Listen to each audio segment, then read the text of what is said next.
નમસ્કાર, હું છું પ્રિયા અને તમે જોઈ રહ્યા છો જનતા કી જાણકારી ન્યૂઝ।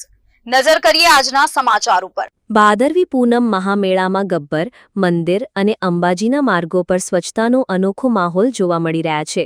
અંબાજી આજુબાજુના રસ્તાઓ પર સ્વચ્છતા ચમકતી જોવા મળી રહી છે। આસ્થા તમારી, વ્યવસ્થા અમારીના મંત્ર સાથે અંબાજી ભાદરવી પૂનમ મહામેળામાં સ્વચ્છતા સૌ કોઈને આંખે ઉડીને વળગે એવી છે। ચાલુ વર્ષે આ મહામેળામાં સ્વચ્છતા ત્યાં પ્રભુતાના મંત્રને ચરિતાર્થ કરતા જિલ્લા કલેક્ટર અને આરસુરી અંબાજી માતા દેવસ્થાન ટ્રસ્ટના ચેરમેન મિહિર પટેલ દ્વારા સ્વચ્છતા બાબતે ખાસ ભાર મૂકવામાં આવ્યો હતો। સમગ્ર મેળા દરમિયાન 30 લાખથી પણ વધારે માઈ ભક્તો અંબાજી ખાતે પધારતા હોય છે, ત્યારે અંબાજીના રસ્તાઓ, મંદિર સહિતના સ્થળો ખાતે ખાસ સ્વચ્છતા જોવા મળી રહી છે। અહીં 5 ઝોનમાં કામગીરી થઈ રહી છે। 1500 જેટલા સફાઈ કર્મીઓ સ્વચ્છતા ઝુંબેશમાં કામગીરી કરી રહ્યા છે। અંબાજી મેળામાં ભક્તો પદયાત્રા કરીને આવતા હોય છે। રસ્તા ઉપર સફાઈ માટે કુલ 80 જેટલા ટ્રેક્ટર માણસો સાથે કચરાની ઉઠાંતરી કરી રહ્યા છે। મોનિટરિંગ માટે અધિકારીઓ ફરજ બજાવી રહ્યા છે। પદયાત્રીઓને વિનંતી કરાઈ છે કે કચરો કચરાપેટીમાં નાખવામાં આવે તથા પ્લાસ્ટિકનો ઉપયોગ ન કરવામાં આવે તે જરૂરી છે। સેવા કેમ્પ ખાતે એકત્રિત થયેલો કચરો પણ ટ્રેક્ટર મારફત નિકાલ કરવામાં આવી રહ્યો છે। જય અંબે પગપાળા સંઘ રાણીપ અમદાવાદ। અમે ત્યાંથી 81 માણસનો સંઘ લઈને આવીએ છીએ। રસ્તામાં મને કોઈ તકલીફ નથી પડતી। માતાજીની એટલી અટૂટ શ્રદ્ધા હોય છે કે એટલા બધા ફૂલ્લા પડે કે પગમાં કોઈ બી તકલીફ પડે છતાં પણ અમારા ઘણા એવા છોકરાઓ છે કે જેની શ્રદ્ધાના કારણે ચાલતા આવી શકે છે।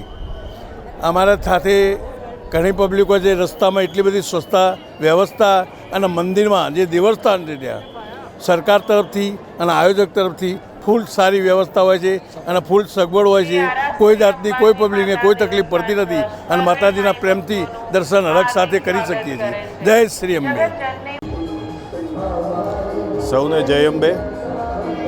ભાદરવા પૂનમ મહામેળામાં આ 7 દિવસોમાં લાખો માઈ ભક્તો અંબાજી ખાતે દર્શનાર્થે આવતા હોય છે।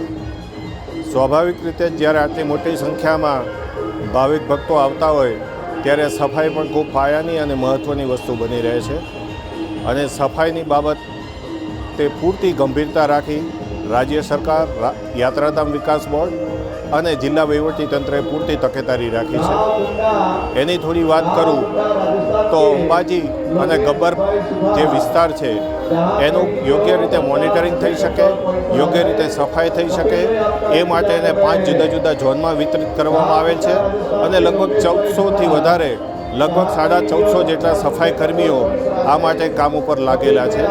સાથે જ આ મેળાની વિશેષતા એ છે કે માઈ ભક્તો પદયાત્રા કરીને આવતા હોય છે, ત્યારે પદયાત્રાથી આવતા માઈ ભક્તો માટે પણ સ્વચ્છતા જળવાઈ રહે એ માટે જે અંબાજીને જોડતા રૂટ છે ત્યાં સફાઈ પૂર્ણ રીતે થાય એ માટે જુદા જુદા ટ્રેક્ટર્સ અને ટીમ મારફતે સફાઈનું આયોજન કરેલું છે। લગભગ 50 જેટલા ટ્રેક્ટર્સ એજન્સી મારફતે અને બીજા ગ્રામ પંચાયતના પણ 30 જેટલા ટ્રેક્ટર એના માણસો સાથે કામ કરી રહ્યા છે। એના સુપરવિઝન માટે ક્લાસ 2 લેવલના અધિકારીઓ પણ ફરજ બજાવી રહ્યા છે અને સંપૂર્ણ રૂટ સ્વચ્છ રહે એ માટેના સતત પ્રયત્નો ચાલુ છે। સૌ માઈ ભક્તોને પણ મારી હૃદયપૂર્વકની વિનંતી છે કે આ સ્વચ્છતા જાળવવામાં ખૂબ ખૂબ સહયોગ કરે।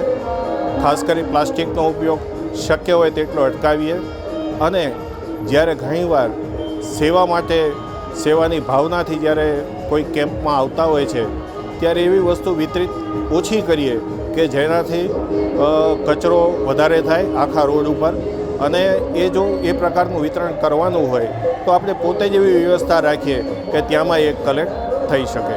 સેવા કેમ્પના જે કચરા વગેરે સોલિડ વેસ્ટ છે એ કલેક્ટ કરવા માટે પણ અમે ટ્રેક્ટરને સૂચના આપી છે એટલે ટ્રેક્ટર મારફતે એ કચરો કલેક્ટ થશે।